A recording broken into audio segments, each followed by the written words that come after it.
Hello again, I'm Greg. So today I want to ask a question that is one that I think lies near the heart of our political and cultural conflict in today's world. And that is what character does power have? What power does it have over us? What, in a word, is the power of power? Okay, what is the power of power? I'm going to suggest, as a phenomenologist and as an ethicist, that it has to do with our pursuit of the basic will to life. All around us, in the object realm, these books behind me, the furniture, even the bookcase, the exercise ball that I'm sitting on, all of these things and many, many millions of others can, given the right circumstances, outlast us. Right? We've created them. They are, in some ways, our static children, more so than anything else, the written word, the book itself. As Andy Partridge said, the wisdom hotline from the dead back to the living, a wonderful image in those lyrics. There's a sense that these perdure in a way that a human life itself cannot. Okay? The average lifespan in parts of the world is still somewhere between 35 and 40, which is shocking. On the other hand, in developed countries with good health care, it can be twice that or more. And even so, what is that? This is the same question that opens up Gustav Mahler's kind of disturbing and dark and brooding Das Lied van der Erde, the Song of the Earth. We are here upon the earth. We are not born by choice. We do not choose to die.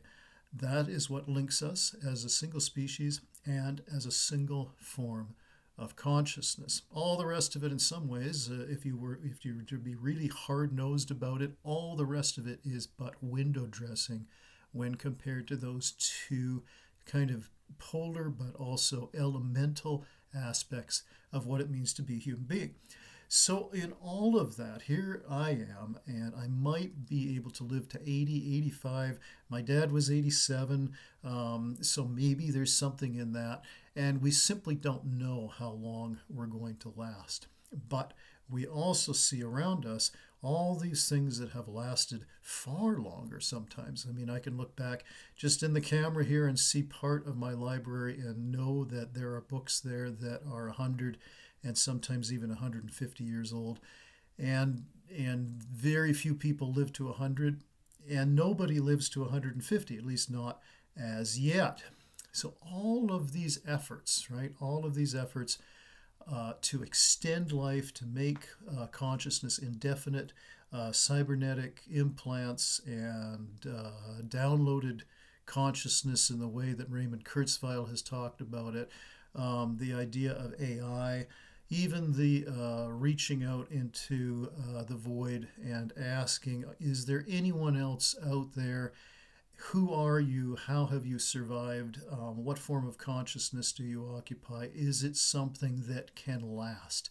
Okay? Is it something that gives us a sense that this rather happenstance sort of experiment, project, predicament that we've fallen into, that we are thrown into, to use Heidegger's sort of imagery there, and very much without our choice, what kind of purpose, what kind of meaning can it have? Okay, especially when it can come to an end at any time, and we are not aware then of the proximity of the completion of our beings.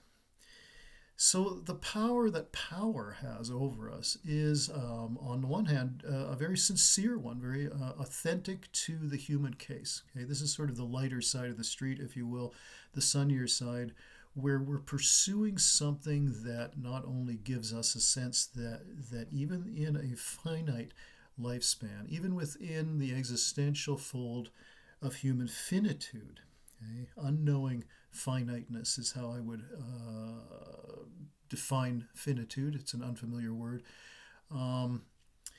We know that we do not have forever, but we don't know how long the temporary forever is, as it were. As Neil Peart writes, where immortal for a limited time, only immortal for a limited time. Another nice lyrical image there from another good songwriter.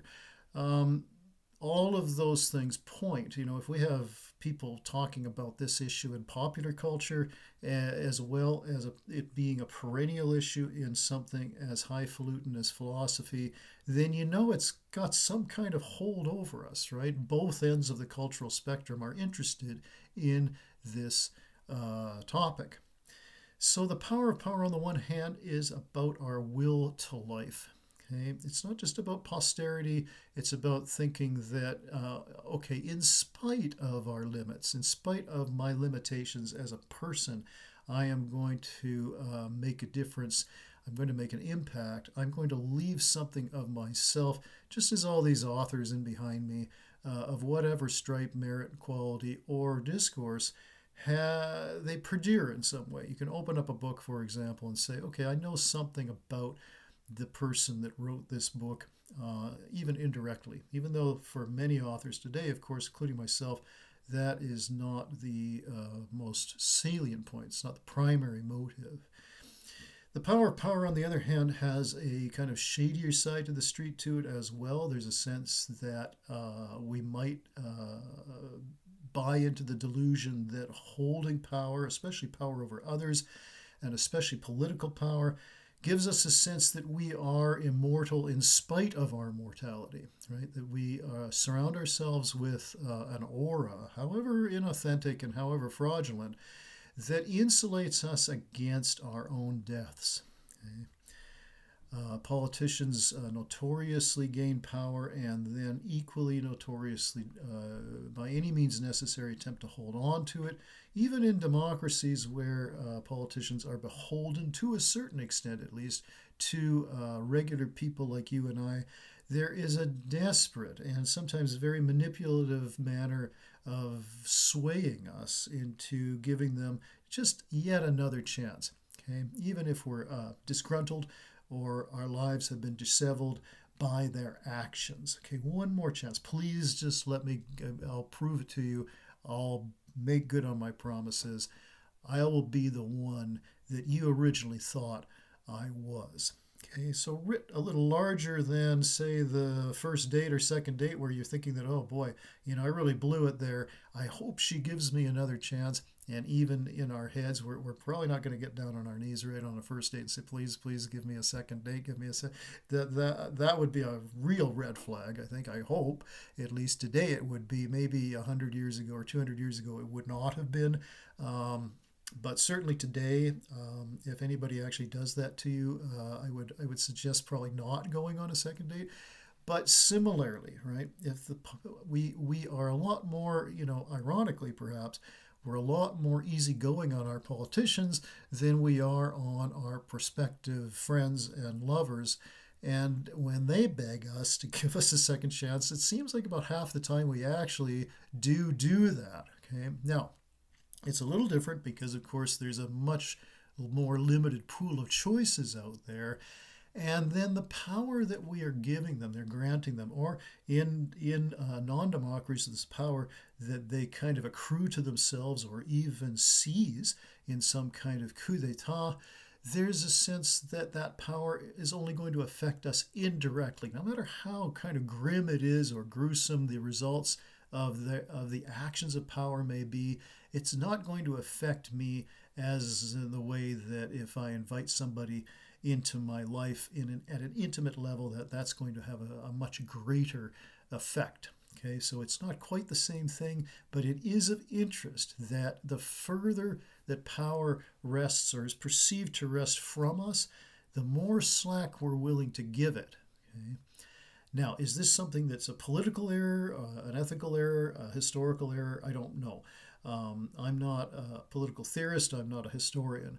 There's a sense that it's something that we need to keep in mind, okay? That the power that power has over us is something that magnifies itself the further away it gets. Okay, so there's almost an inverse relationship in terms of this relationship between power, the character of power, and the powerful sense that it has over us, its authority, its suasion, its demands for obedience, all of those kinds of things. If it's at a distance, that perception of power makes it, ironically and perhaps contradictorily, paradoxically, greater over us. Whereas, if we're married, however long, or if we are in some kind of intimate relationship with somebody, married or not, there's a sense that that power is, whatever that power is right up and in our face, and yet it is much lesser. It has a much greater magnitude, much lesser magnitude to it, excuse me, and we're not about to cut it any slack in some ways. Perhaps we are in terms of being in a long-term marriage, and we get to know one another and we know our peccadillos, and so we kind of brush them off. And indeed, ethically, we have to come to that kind of marriage conversation, to borrow the phrase that Berger and Kellner invented long ago now. I think that is from 1964. At any rate, think about the contradictory kind of character of power. The further away it gets, the more we're willing to obey its authority, the more power it has over us, the more indirect it is. And then also, conversely, there's a sense that if it's in our face, then we're not as willing to give it the same kind of latitude. It has less power the closer it is to us. Okay? So on the one hand, just to sum up, the sunnier side of the street suggests to us that the attaining of power, the insulation of the status and authority that it may give us while we are still alive, is a symptom, if you will, of our basic will to life. We're aware, we become aware perhaps in our 20s or certainly by our 30s that this life is not going to last forever. And certainly by my age, one of the uppermost things, aside from day-to-day health, is I've got to try to learn over the next however many years. I must try to learn to die with dignity and to die with grace. How does one do that, right? When it's something that at some basic level we do not want, right? Certainly, if we're subjected to various kinds of pathologies and organic disintegration, it almost feels like kind of a personal devolution.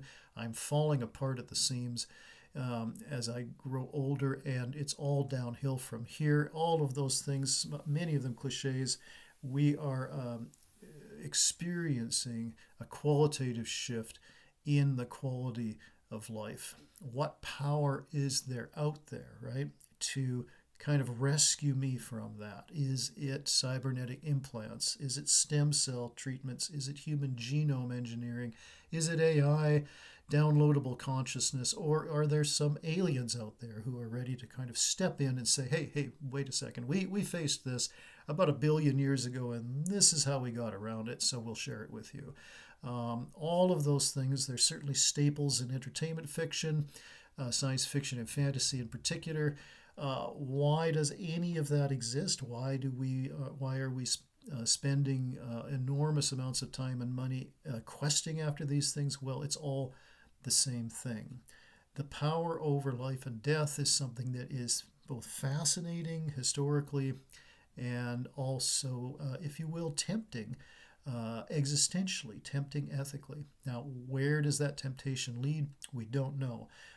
But we're very interested, perhaps almost all of us, especially those who are aging, and perhaps especially those as well who are young and feel like they may not die a human death given various evolutionary equipage that is coming down the pipes at us, or at least is promised in the way that, politicians also promise things. Okay, so these great tech moguls, the great capitalists of our age in cybernetics and in digital and in AI, they make promises too. And that kind of power is a very heady mix. It's much more interesting at the gut level than is the latest politicians' promises, right?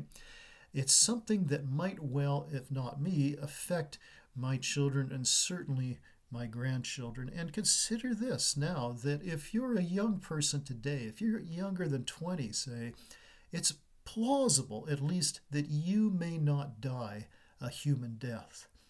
And that in itself is a revelatory and a revolutionary event in the history of our species and its consciousness. Okay? Just some thoughts to consider today regarding power. Thank you again for listening.